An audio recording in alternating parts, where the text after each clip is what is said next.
Hello, my name is Stefan. In this video, I will show you how to install the KIDFIX iSize in your car and buckle up your child correctly. To get you started, you can also find all the information you need in the user guide, which is located right here. Installing the KIDFIX iSize in your car is easy. We recommend the installation with ISOFIX.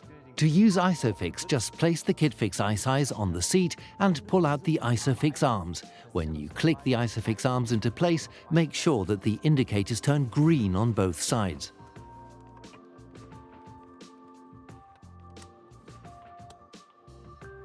Now you just push the seat back a little. Make sure that the KIDFIX iSize rests on the backrest of the car. In some vehicles, you might need to remove or turn around the vehicle headrest if it gets in the way. To put the seatbelt into the guide, you need to raise the headrest first. To do this, we use the adjustment handle on the back.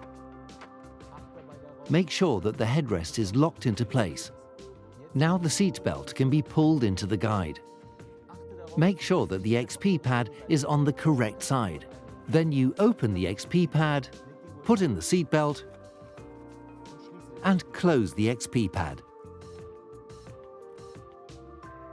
When your child is in the booster seat, you should adjust the headrest if necessary. There should be a 2-finger distance between the shoulders and the headrest. Remember, the markings on the back of the headrest are helpful to get the right setting every time you change the seat between cars.